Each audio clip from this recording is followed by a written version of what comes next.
the Speaker, I can tell you that both initiatives will deliver more than what that last government attempted to when, for instance, they put out a $1 billion infrastructure scheme.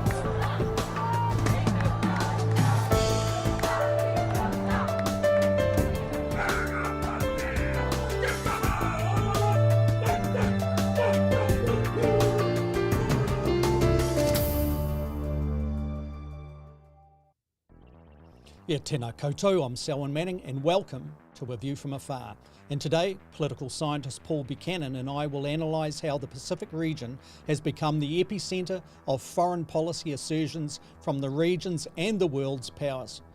This month, we have seen the United States President, for example, Joe Biden, forward commit to increasing the United States' presence in the Pacific. The announcement was pitched during a Whitehouse meeting in Washington, D.C. with New Zealand's Prime Minister Jacinda Ardern. Meanwhile, at the same time, the People's Republic of China's Foreign Minister Wang Yi was on a whistle-stop series of meetings with Pacific regional leaders seeking mutual agreements on investment, infrastructure development and security, among other topics. And back in China, the PRC took exception to elements of the US-NZ joint statement where Biden and Ardern jointly stated, and I quote here, "We note with concern the security arrangement between the People's Republic of China and the Solomon Islands," end of quote. That position compelled China's spokesperson for its Ministry of Foreign Affairs, Zhao Lijiang, to state, and I quote here, "The joint statement distorts and smears China's normal cooperation with Pacific Island countries," end of quote. Now, there was much more in those quotes to actually pick through, but we'll do that in our program. Now, back to New Zealand, it seems, is now positioned squarely upon a fault line between two opposing global powers. And add into the foreign policy mix the election of a new Labour government in Australia, where the Prime Minister, Anthony Albanese, was quickly sworn in alongside his cabinet and then whisked off to a Quad Security Pact Leaders Summit in the region. So with all of that happening, and that's a lot of geopolitics, a lot of foreign policy that is shaping in the Pacific region, let's cross to Paul Buchanan, who is waiting online to unpack all of this for us. Good afternoon, tēnā koe, Paul, e hoa. Good, Selwyn. It's great to be back, and it's always great to hear that introductory music, I gotta say. It's something that warms my heart. So, Well, but there yeah, you go. we've got, yeah. No, it is. It's I've got it engraved in my head. Yeah, It's kind time to of get serious. I know what you're talking about. It kind of tunes us in. So let's get on with that whole thing there. So in the first instance, Paul, let's look at the Australian situation. What impact will Australia's new Labor government have on Pacific regional affairs and its interaction with these two global powers, the United States and the People's Republic of China? Well, without going on at great length, what you're going to see is a significant shift to mending fences with the Pacific Island community. Scotty Morrison basically treated them as subservient states. Let's just say the Morrison approach was both heavy-handed and condescending. You know, it displayed a neo-colonial attitude towards the Pacific Island states. Albanese will certainly want to soften that approach. I think they realize now that they're playing catch up with the PRC and amongst the Pacific Island community, and serious catch up. I mean, we have to remember that the Chinese have been cultivating relationships in the Pacific for over 2 decades, using whatever you want to call it, checkbook diplomacy, debt diplomacy, whatever. The point there is they did so in large measure because of the neglect by the Pacific Island community's traditional patrons, I want to call them partners, Australia, New Zealand, and the United States. So Morrison was bad news for Australian Pacifica relations. Albanese knows that. Penny Wong, his foreign minister, she knows that, and that's why she was dispatched immediately. I mean, it was as if she was riding Minister Wang's coattails as Minister Wang crisscrossed the Pacific, visiting various states and signing deals. Penny Wong was like a day behind him every place, trying to shore up some of Australians' interests, which, under the pressure of Chinese, well, just Chinese influence, are beginning to crumble. Well, look, So that'll have let's look at that, because we've got something lined up just to touch on about 1 minute's worth of video footage where we'll bring it up. It's Al Jazeera reporting on this, and it's exactly what you're talking about. Blazers off, helmets on. This is diplomacy Indonesian style. President Joe. We'll just bring up the other clip, which is the China's diplomatic blitz in the Pacific is falling short of expectations after it was revealed many island nations involved had concerns over a sweeping regional security pact. The Samoan Prime Minister also pointed out that it was problematic for Beijing to seek such an agreement before the Pacific Islands could discuss the deal together. It just seemed a bit abnormal because the Minister of Foreign Affairs was here and there was this particular proposal from the Chinese that they were seeking regional agreement on. So our position was that you cannot have regional agreement when the region hasn't met. Now, Paul, we're just getting ahead of there, but what's significant, I just should have brought into frame what's on frame now as I've gone back to us, is Penny Wong, the new Australian Foreign Minister, is sitting beside the Prime Minister of Samoa there, and it's exactly what you were talking about, that as soon as the PRC counterpart had moved from one particular country to the next, the Australians were hot on the coattails there, talking up, obviously, Australia's interests with respect to the Pacific, and obviously trying to underscore the Pacific's interests, aligning in common ground with Australia on such things. So there's a lot of that kind of thing happening. We're also just touching base how the Australian Prime Minister, he went to the Quad Leaders Summit, and also very significant in that he had a bilateral immediately with his Indonesian counterpart, President there, Joko Widodo, I should say. So he is firming up, obviously, friendlier relations with significant presences and powers within the region already. Paul, I'll just step back and let you evaluate that. Yeah, I mean, again, he's got a lot of fence mending to do. The Indonesians are no fans of the Chinese. They also have been impacted by the Chinese project in the South China Sea. But I'll tell you what, let me tell you what I think is going on with the Chinese, because everybody's responding to the Chinese.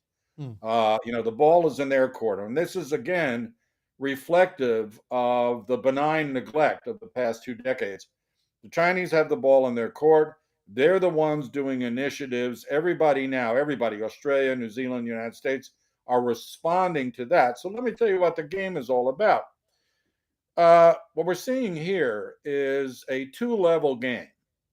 And at the lower level, and let's think of it as an oil rig. I tend to like to think in analogies. So the legs of an oil rig are the bilateral agreements that China is signing with individual Pacific Island states like the Solomon Islands. And the components of these legs are economic developmental assistance and security assistance. And then there's other things, climate change mitigation, disaster relief, even fisheries management when it comes to Kiribati. So there's a raft of these, but they're all in a bilateral package. And the Solomons was the first of those. Minister Wang then went around offering similar deals to Tonga, to East Timor, to Vanuatu, to Samoa. Fiji already has a deal with China along those lines, including a security component that many people don't talk about. And so he went around trying to do that. Now, most of the individual states resisted the security part. They liked the developmental aid. They liked the economic assistance aid, but they sort of chafed at the security aid assistance. So he wasn't able to get replicas of the Solomons Agreement in these other states, but he did sign a number of economic development and, again, those other non-military, non-security agreements. He signed a raft of them with these individual countries. Well, like with Tonga, for example, Tonga was significant. Yeah. Oh, yeah. No, he was successful in that score. Again, I've been thinking about Kiribati lately, and he signed 10 separate agreements with Kiribati on, again, a raft of things. Now, what's interesting is, again, in my mind, the two-level game, once he has cemented as pillars or pilings these bilateral deals, and he gets a critical mass, let's say 6 to 7 Pacific Island Forum states, then he introduces a region-wide agreement based upon the model of those bilateral agreements. Again, trade and security.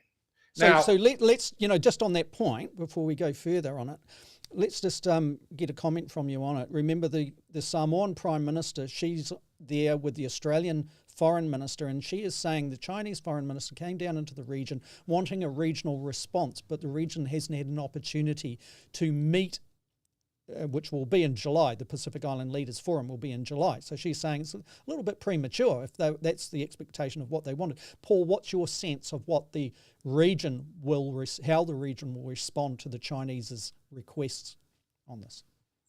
Well, they already have. And again, look at the Chinese approach is very sophisticated. So, they're doing the bilateral stuff, and they had, some success in those. Then they offered a region-wide comprehensive agreement that was modeled on these bilaterals.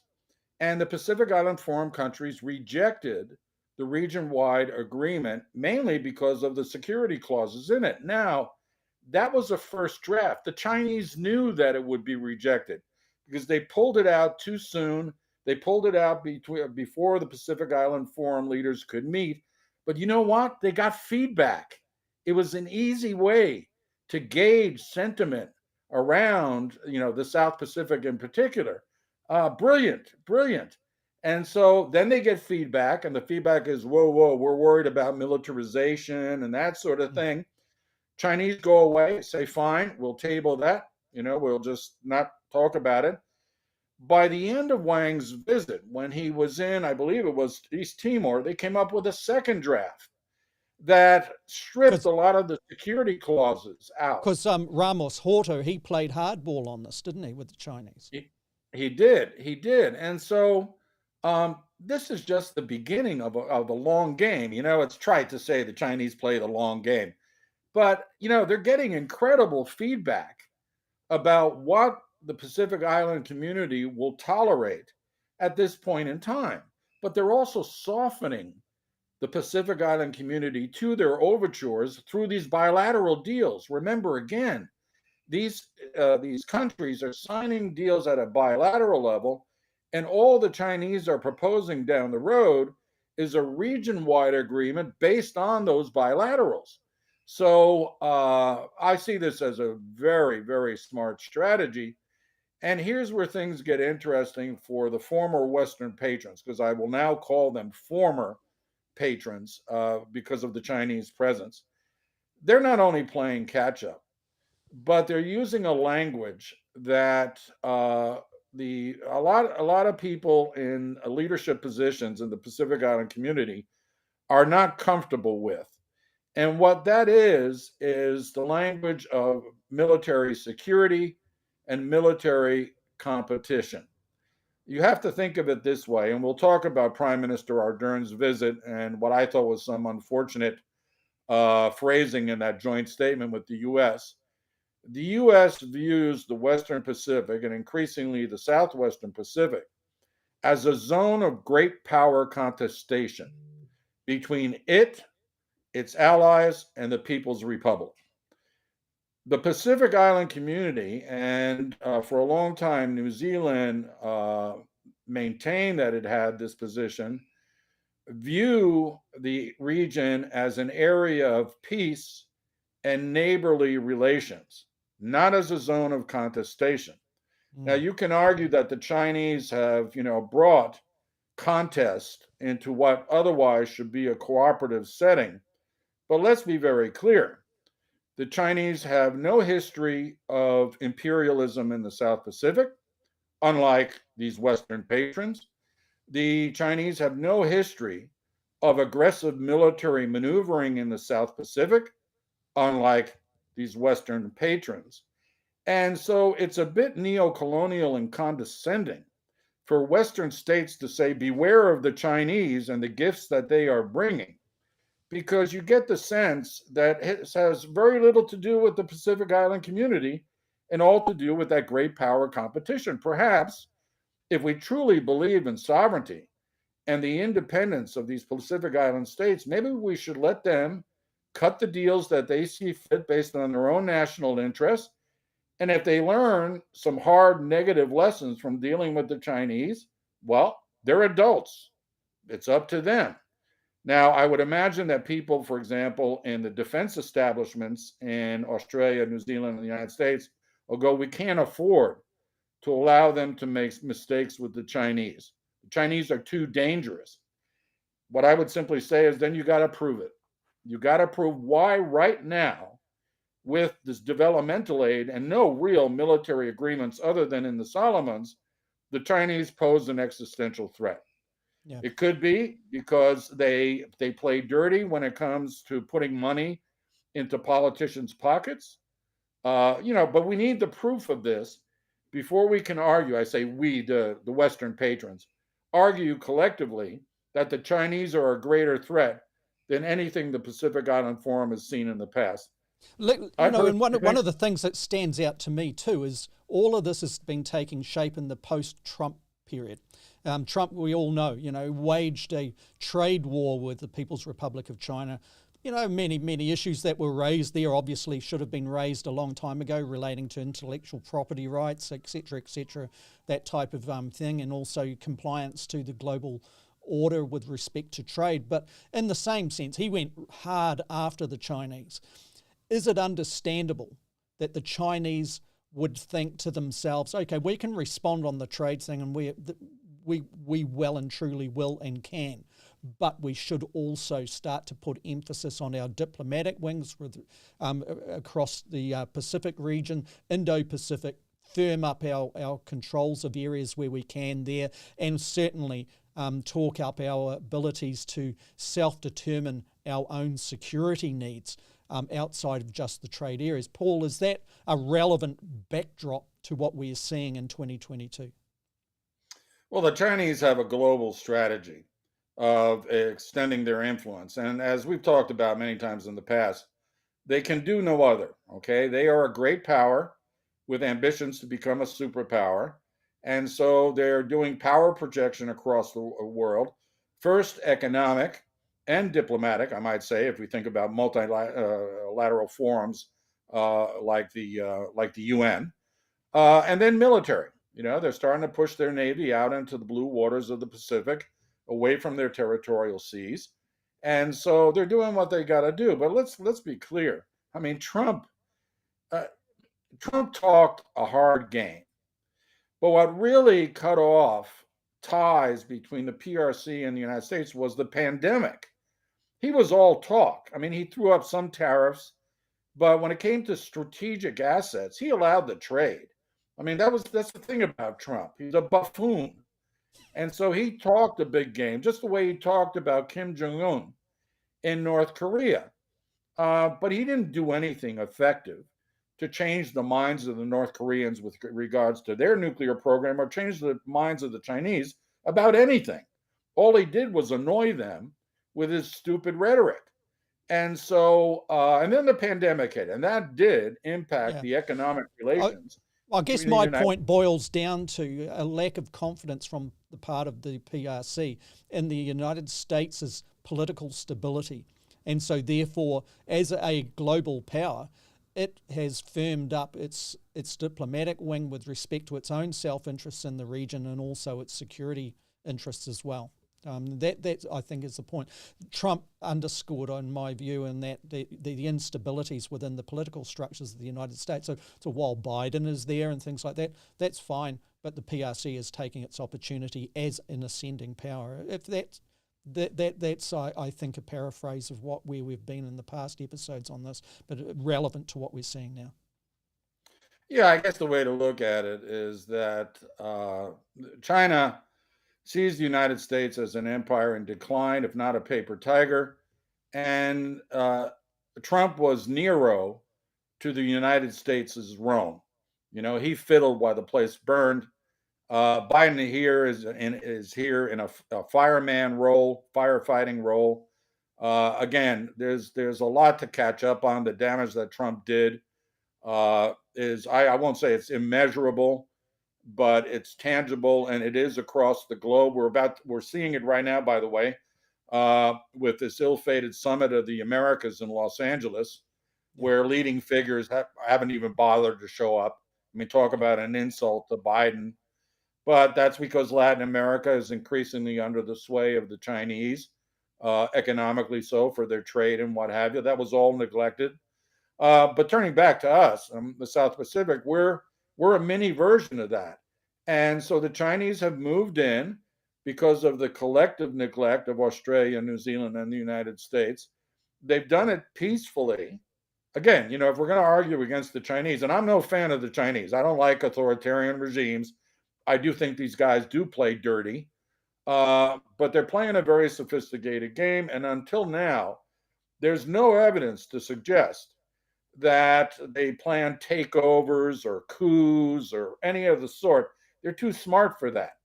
And so when the United States comes back and says it has concerns about the security agreement signed between the Solomons and China, what you see is that the rhetoric is out of kilter. They're talking, it's the securitized rhetoric of a great power that feels itself under siege or losing its influence in the Western Pacific. Whereas the Chinese, Chinese just talk about development and the Belt and Road Initiative. I mean, they're roping these countries into the Belt and Road Initiative. Exactly. Say what you want about it. It's an economic boom for many of these small states. And so there's a disjuncture.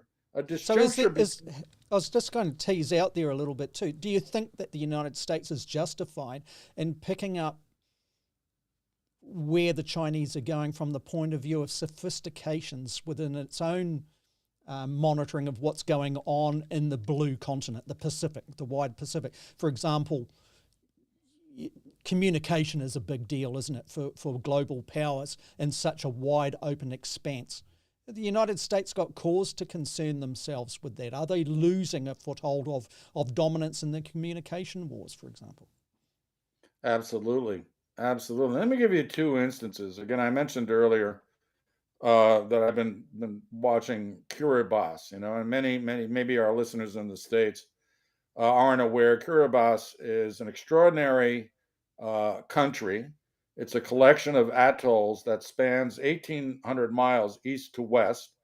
It is both north and south of the equator, and it's both east and west of the median line. It's dead center in the Pacific, and it's made up, again, there's about 1,000 islands, most of them uninhabited. But here's the thing. It's dead center of the Pacific, and for years it's been used as an emergency landing site.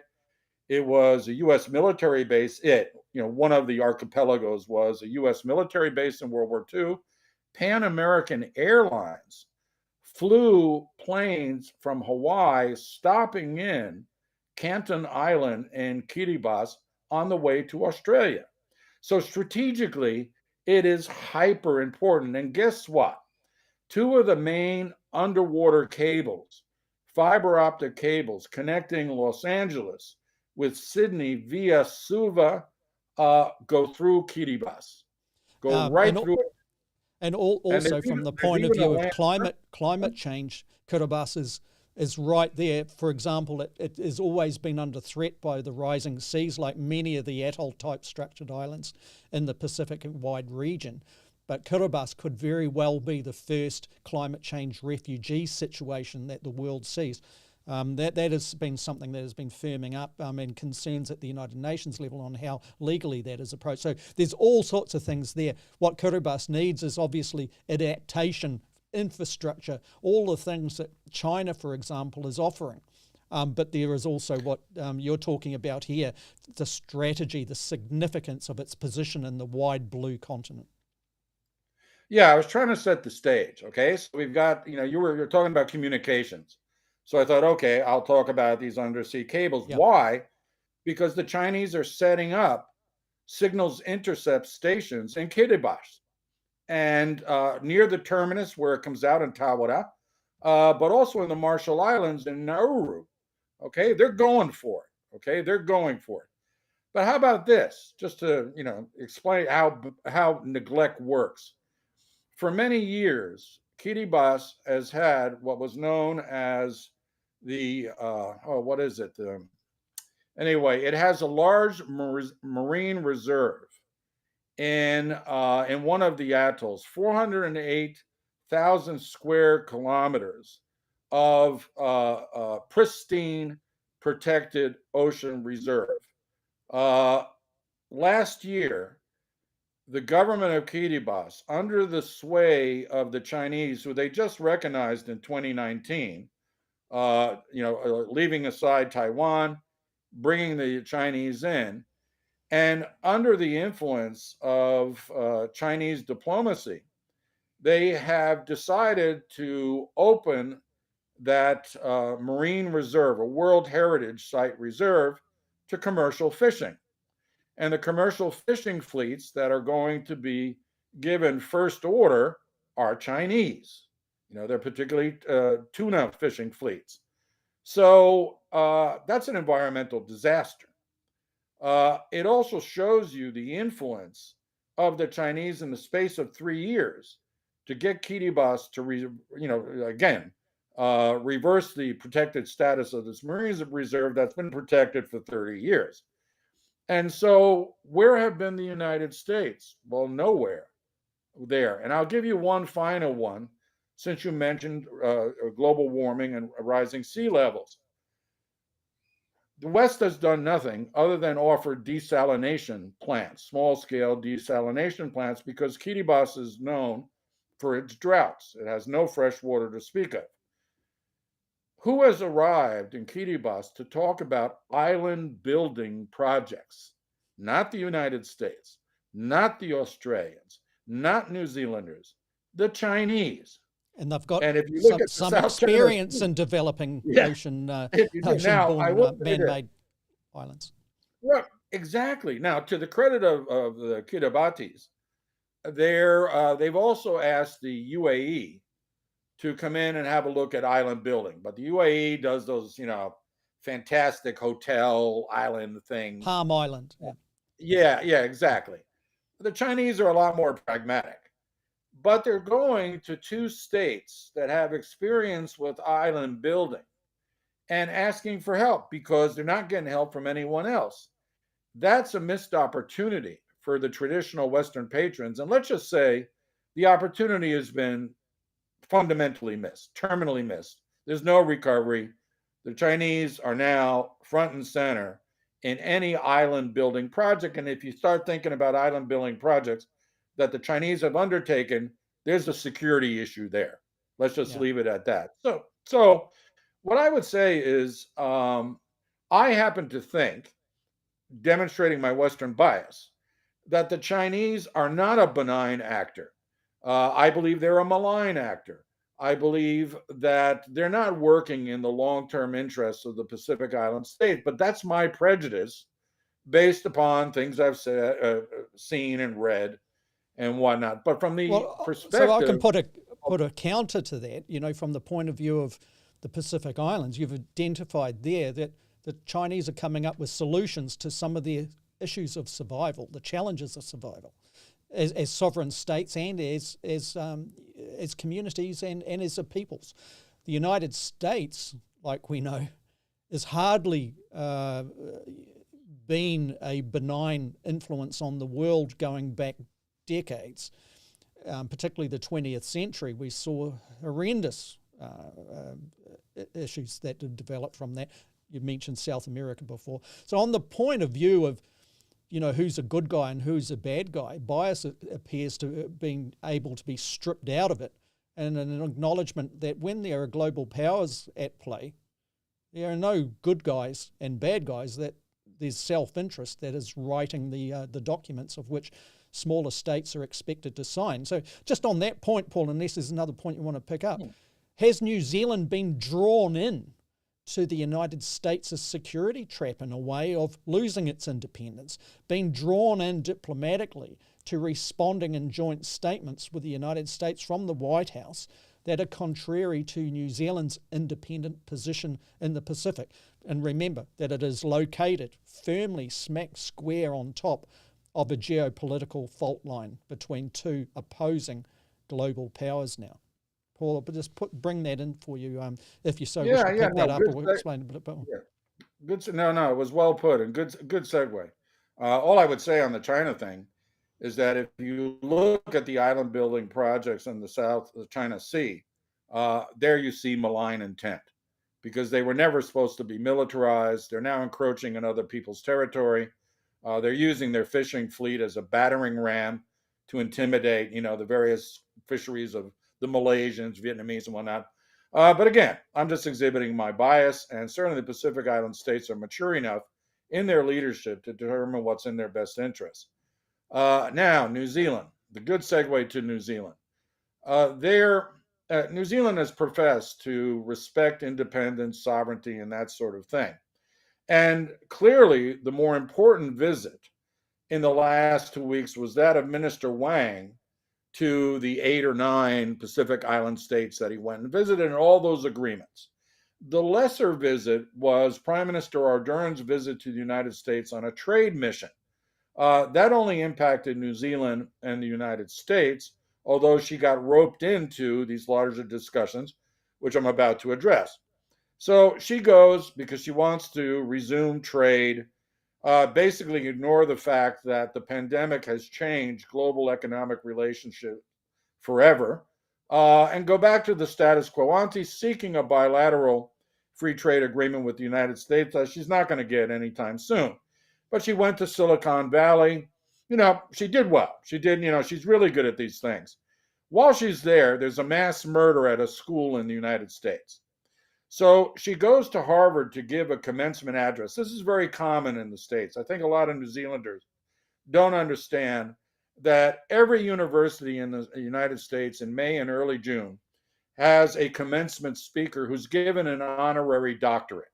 The doctorate Taylor Swift, for example. Taylor Swift at New York University was one of them in 2022, as I understand. Yeah, it's not a credential. You can't use it. But that's what they do. It's an American thing, right? So she gets invited to Harvard, which obviously it's a prestigious university. It is an honor. But this mass murder has happened.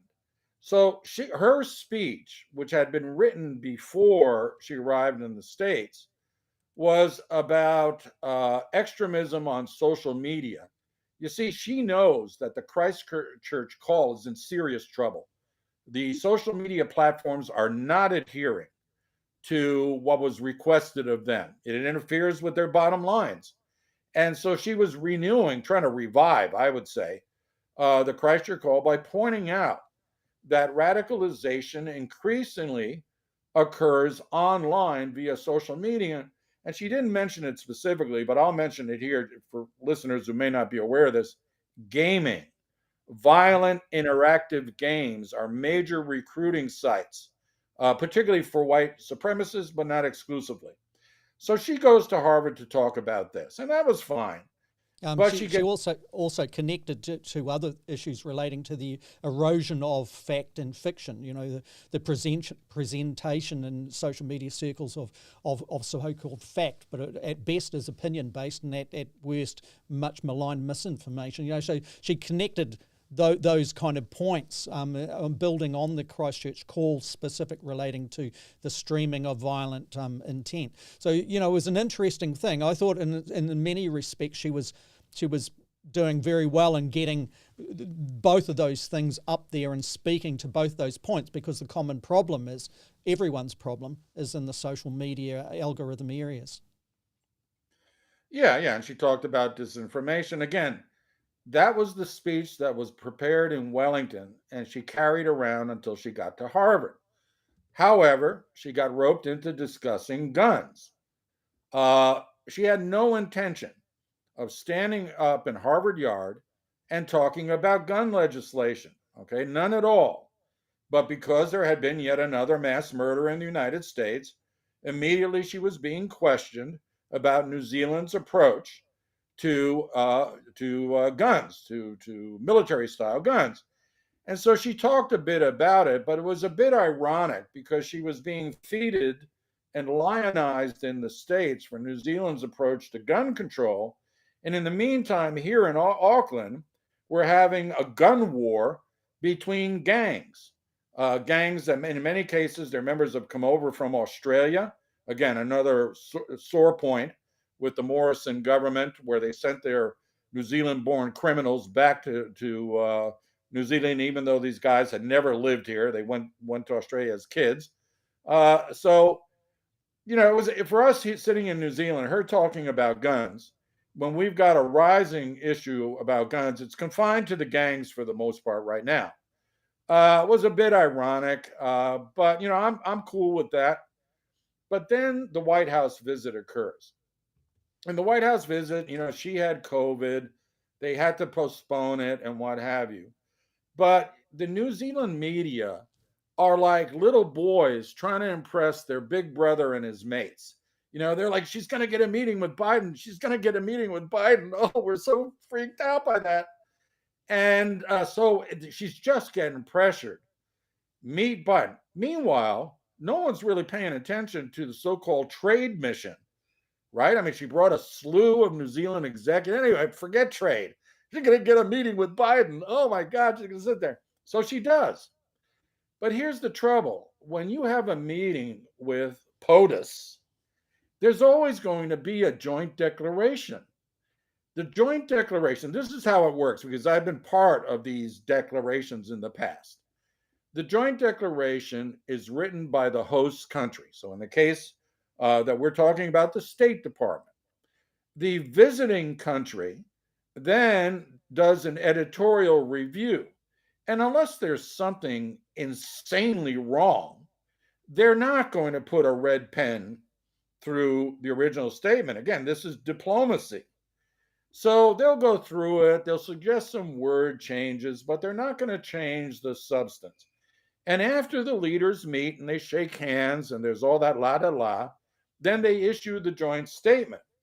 The trouble is, the joint statement issued by the United States and New Zealand with reference to the Western Pacific was written in American language. It was all about security, not about neighborly relations, they did mention climate change, I will say that. But otherwise, it was that American perspective of the Western Pacific as a zone of contestation, a view that we claim we do not share, that we do not share that view that the South Pacific is a zone of contestation. So do you think New Zealand Foreign Affairs was absolutely outmaneuvered, outplayed in every respect on this particular joint statement, that they were looking into the headlights of the statement and thinking, oh my God, or were they along for the ride and decided, yeah, you know, this will do us now. We've got a seat at the big table with the big brother. The big cousin. Well, it'd be great to be a fly on the wall. I think that, you know, again, we're talking, she had around her some very senior diplomats. So these guys are not novices. Yep. And I wouldn't be surprised, because I have faith in New Zealand's diplomatic service by and large, that they looked at it and they go, ooh, it's a little on the nose with the security stuff. This is going to piss off the PRC. But they decided, rather than attempt to change the declaration and maybe wind up with nothing. I mean, here you have the visit with Biden, and now you're arguing or quibbling about words. I think they looked at it and go, this, you know, there's going to be backlash to this, but we can wear it. I think the calculation was, even if we do disagree with the tone or the thrust of this statement, we're not going to make a big deal about it, and we'll wear whatever the Chinese. Yeah. I agree, because in some ways it was an amplified version of what Jacinda Ardern was positioning and seeding some weeks ago. It had gone a number of steps further, but it didn't come as a surprise and out of step with where the trajectory with respect to the Solomons PRC deal, where New Zealand was positioning on that. So I'm just thinking, okay, that being said, that trajectory being identified, that joint statement comes out. New Zealand might have felt a bit uneasy about that. What's the consequences going to be? Because the PRC is obviously going to respond in some way. But is this the direction that New Zealand is now on? There's a thing I'll just bring up here that in Kiwi Politico, your piece in kiwipolitico.com, and I stress people to have a read of this. It's an excellent piece, Paul, and thank you for writing this and sharing it amongst your partner outlets. It's super cool. And you're putting in there that New Zealand, however, has a non-traditional security perspective on the Pacific that emphasises the threats posed by climate change, environmental degradation, resource depletion, poor governance, criminal enterprise, poverty and involuntary migration. And you're saying that this is at risk of changing. This is New Zealand's brand is very much at risk of changing, if I'm reading what you're saying in this correctly. Paul, can you talk to that? What can we expect in the next 6 months and the next 3 years, a political term in New Zealand? Yeah, well, and again, thanks for highlighting that piece. I think what we have to do is back up a little bit. What seems to have been lost in conversations about China and the Pacific and whatnot is what the New Zealand Ministry of Defense and the New Zealand Defense Forces, their joint policy paper issued in December of 2021, which was surprisingly blunt and frank about the threats to New Zealand and the South Pacific in general and over the next decade. And without mentioning names, it was very clear that China is that threat. They used the language of security. They used American-style language. That's why, for New Zealand, it was unbelievably blunt. And I thought what was interesting is the Minister of Defense talked about returning Maori values to the military, him being Maori himself. The Chief of the Defense Forces talked about the need for money and more equipment. And it was left to the CEO of the Ministry of Defense, a non-politician, a career bureaucrat, to read out the hard stuff, to read the riot act on the Chinese are coming and it's not going to look good. So, and again, they didn't mention the PRC, but the writing was on the wall, literally, in that case, because they had a little show and tell going on, where we have now tilted, and we have tilted hard to the American point of view, which is also the Australian point of view. I mean, some of our listeners may not realize that the Australians are the American mini-me in the Southern Hemisphere. And they get a lot of good American stuff. I mean, they do the Americans' bidding in the Southern Hemisphere. And they've become a regional power as a consequence. They have. Although, again, they need to think of their near abroad, that is the Pacific Island Forum community, as well as, expeditionary wars in far off places. Yeah, this very point, sorry, Paul, I'll just bring up, because this question that's come in from a regular viewer and audience participant of ours here, Liz Remensfeld Hughes, and she says, Paul, what about the risk of nuclear war as we support our nuclear weaponized partners? And this is some of the concern. Remember, to those audiences further abroad, New Zealand it's in its DNA as nuclear free with respect to nuclear war. You probably in past episodes, if you've tuned in, you'll hear Paul and I going hammer and tongs over issues like deterrence and things. I'm obviously a Kiwi by my accent and birth. Paul has got a different view on such things, and obviously we'll dig in and we clash and rub heads on it. This question will come back from our New Zealand audiences all the time. If we as a country are siding up very closely as a strategic partner in security in the Pacific, closer to the United States, while there's aggression and opposition between two global powers staking their claims and interests in the Pacific, both nuclear powers, I put it back. The question, Paul, what about the risk of nuclear war as we support our nuclear weaponized partners? Put it to you, Paul, for an answer there. Yeah, I look at right now and for the foreseeable future, I would discount the possibility of a nuclear war. In fact, we should watch the Russo-Ukrainian war closely for that reason. if there is going to be a nuclear war born out of the escalation of a conventional confrontation, it's going to happen there. It's going to happen in Central Europe. I don't think it will. Again, when you and I have talked about, the Russians will use chemical weapons, but they may not want to open that, the genie bottle of tactical nukes. Now, the Chinese, so long as they operate without nuclear weapons in the South Pacific, that is, we already know that their nuclear submarines patrol off New Zealand's coast, as do American submarines.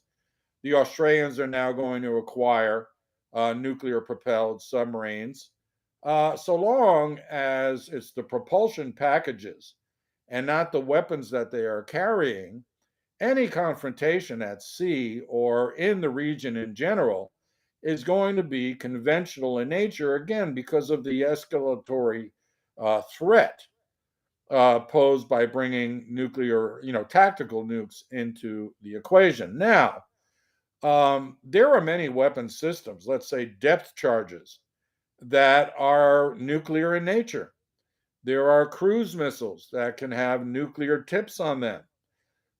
These are not the big bombs of Hiroshima or Nagasaki. These are tactical level weapons. But if they get introduced, then Liz has reason for concern, because a losing adversary in a conventional war may decide it has no other option. I tend to think the South Pacific is still far from that scenario. And let's remember that the resources in the South Pacific are so precious, not just fisheries, but with the modern technologies, the seabed is now mineable.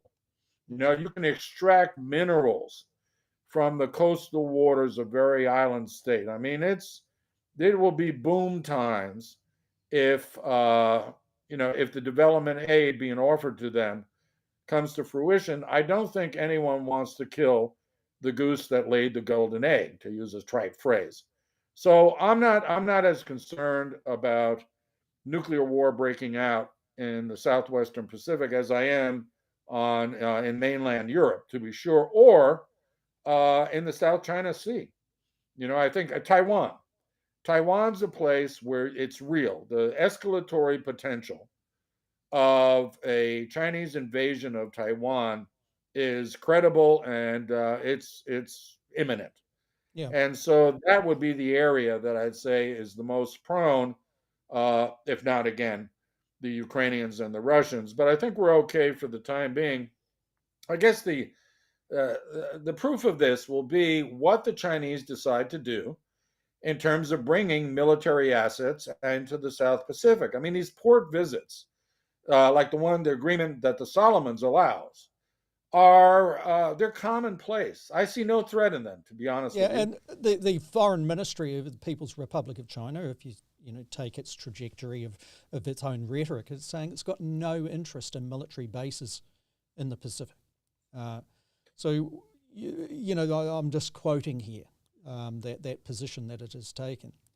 That may prove to be different in the future, but that's where it is as it approaches agreement, simpatico, common ground with the Pacific Island regional leaders in 2022.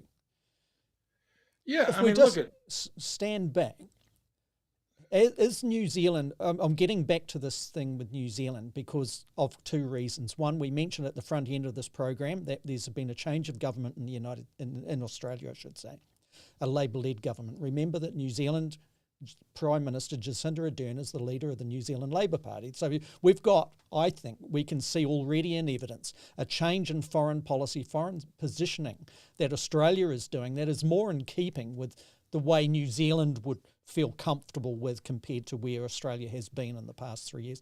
Early days for the new government, but there are signs definitely that in my view, that's the case. Do you feel that the position that New Zealand has taken here is actually can be used strategically to its own advantage and the region's advantage by being close in the big tent on both of these global powers. One, with its trade interests and respect, on foreign policy back in Beijing and the People's Republic of China. New Zealand is heralded in the past, and probably to a degree is why the Chinese have gone easier on New Zealand than it had on Australia in recent years, but saying that New Zealand is a country with an independent foreign policy. Now, it is kind of raising concerns on that, but reminding New Zealand of how it's regarded with its biggest trading partner. At the same time, the position that New Zealand is taking there, and obviously has the confidence of the Biden administration, to be seen as a close friend and particularly maybe an ally, right? So we saw that change some years ago with Condoleezza Rice, but we've seen that firm up over the years, particularly with the Biden administration. Is New Zealand now, with a more friendlier Australian government, in a valuable position of stabilising the Pacific, of saying to the two powers, look, this is our patch. We welcome both of your interests in this, as long as it's within this ambit. The positions that we are advocating, like you have put in Kiwi Politico, is for a prosperous, peaceful Pacific with all of these other concerns having solutions attached to them. Paul, do you think that's an opportunity that can be exploited by countries like New Zealand and Australia at this juncture going forward? Because it's obviously a very, very important one for the region and the globe at this stage. Yeah. I mean, it would have to be, it depends on the language of the approach. Now, let me back up a little bit. The strategic shift, New Zealand's strategic shift to the West, started over a decade ago. And that defense policy statement of December 21 is when the needle was publicly moved in that direction. We are now firmly committed to Western security logics. Okay, so we need to keep that in mind. But what it allows us to do is define the difference between independent and autonomous. Autonomous means you make your own decisions regardless of the influence or pressures of others. New Zealand is not autonomous at all. Very few states are, to be quite frank. New Zealand is independent because it can make its decisions of its own accord about whether to swing east when it comes to trade or swing west when it comes to security. Now, I happen to believe, and have written quite extensively, that this is a contradiction, that you cannot trade preferentially with China and be a major security partner of China's greatest military rival. I think it's untenable over the long term, and we're going to become a meat in a very unpleasant great power sandwich. But I'm not in government. That's how I see it. I think that so long as we retain our independence and say, with regards to the Pacific, our bottom line is this: we want to keep it demilitarized. We want it to be a zone of peace. This is the legacy from the anti-nuclear protests of the 1970s. Not only do we want it to be a nuclear-free zone, but we don't want it to become an area of military competition. If security assistance is limited to law enforcement, fighting criminal enterprise, dealing with illegal fisheries, New Zealand will welcome that. But it's when the gray hulls start patrolling the waters deep into the southern hemisphere on this part of the world, that's when I think we're going to have to make some very hard choices. And by that, I also include, U.S. warships. We're not an area. I just don't see us as being an area of military contestation. And think of it this way: so there was a lot. There was the concerns about the Solomon Islands allowing port visits. I actually think the concerns are about allowing Chinese security forces to protect Chinese investments in the Solomon Islands. I think that's a slippery slope. But the port visits, I can't understand why there's concern, because here in Auckland, Chinese warships show up regularly to resupply and to give their sailors shore leave, give them some rest and recreation for 48 hours while they replenish their stores. We've had Chinese spy ships come to Auckland and to Wellington on port visits. They show the flag. In the case of the most recent Chinese warship, they even allowed visitors they had an open house on a Saturday and allowed people to walk through. That is what the Solomons is offering the China. That is no threat. In fact, it's a sign of goodwill. So as long as we keep it at that, I don't really see the problem. Now, if the Chinese start dredging out deep water ports and say, oh, it's for tourism, but it turns out it's a so-called dual use facility. So sure, cruise ships can come through, but then you start seeing rather large gray ships showing up. That's a problem, because if the Chinese do that, guess what they're going to attract? It's like a magnetic law.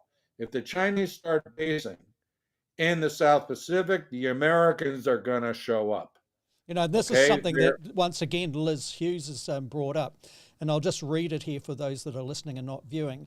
Liz says, I just find it so hypocritical that China gets criticised for whatever the US has done 1,000-fold globally, particularly in the Asia-Pacific region, and their military bases are at the expense of nationals in places such as Okinawa, Guam, and many others. That's a sentiment that many hold, and I guess in some ways that is connecting with what you were saying there, that we're seeing very little evidence of that type of manoeuvre, that type of reach happening in the Pacific at the hands of the PRC at the moment, but you're just putting a cautionary element to it and saying, if you do see it, then you've got a problem.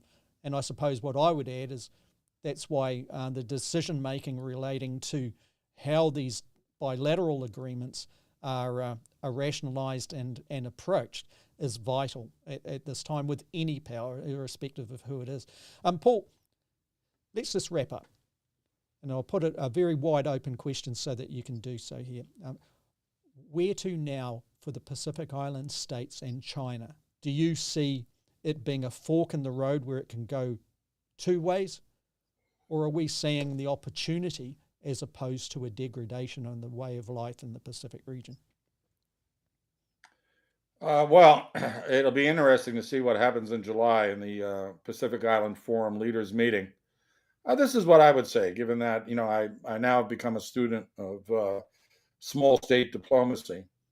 Welcome all the opportunities and all the overtures made to you on a bilateral and regional level. Welcome them all if they're going to improve the material welfare of your citizens. Absolutely, be it Chinese, wherever that aid and assistance may come from. If it allows you to better manage your borders, your fishery borders, again, Kiribati has an exclusive economic zone that is 3.5 million square kilometers. They only have 120,000 people across the whole range of the country. They could use some help. Do all of that, but do not allow that help to be used as a divide and conquer strategy against you as a collectivity. That, I think, is the crux of the matter. Take all you can get from new and old patrons. Again, these are relatively resource poor countries, particularly when it comes to land-based resources. So take as much as you can, but don't allow that then to be used as a wedge in between you. And there are already fractures between Melanesians and Polynesians. There are rivalries, let's say, between the Fijians and the Samoans and the Tongans. Don't allow any external partner patron, to use the aid that is offered as a wedge to divide you and then conquer you one by one. And by that, I include New Zealand and Australia. I know they're members of the Pacific Island Forum, but quite frankly, when I think of the Pacific Island community, I don't think of Australia and New Zealand as being integral parts of them. And that's just because I look at them and think, no, Australia and New Zealand exhibit post-colonial logics. They are foreign policy and defense establishments that are run by white males who are the legacy of those post-colonial projects. I'm a legacy of post-colonial projects, to be honest with you. But that's not the Pacific. That's not Pacifica. And I think we need to understand that we cannot continue to tell the Pacific Island community what is good for them and what they should and should not do when it comes to accepting or denying external developmental assistance and security assistance. I mean, maybe you do have to learn some hard lessons, and if they've got better logics to counter what I've just said, I'd like to hear them. I think the more you get out there and say why you're concerned about China in particular, when it has, again, no history of doing bad things in the South Pacific, the more we might be able to get our heads around the reasons for concern and this narrative that China poses a storm cloud on the horizon of an otherwise, benign, Pacific region. Yeah, thank you for that, Paul. And I'll just wrap up here by if those from further afield are their interest in this particular region, the Pacific region, has been spiked. I would strongly encourage people to check out EveningReport.nz, which is run by and edited by Professor David Roby, and it is a real authority of what is happening in this region. And there's a couple of examples there coming up in the last 2 days with respect to the Pacific Island Forum, the divisions that have existed, and how the Pacific Way of the meeting of the Troika, three of the previous leaders of the Pacific Island Forum, have got together to try and resolve those challenges that they're facing internally. So that's a bit of a plug for AsiaPacificReport.nz, and also, like we did earlier on, Kiwi Politico, which Paul often writes predominantly in, and that is looking at the deeper level of the geopolitics and all sorts of other elements of culture and nuance with respect to the region. So having said that, thank you for your attention to the topics today, Paul, and much respect your evaluation and analysis on that. And also to those that have watched the live program and those that will be listening or watching this on demand, we encourage you to come back in our next episode, of which we will promote forthrightly via the social media networks, most likely next week, but if we have a break, it'll be the following week after. And we look forward to your company then once again. Until that time, thanks again from Paul and I. See you again. Ka kite anō.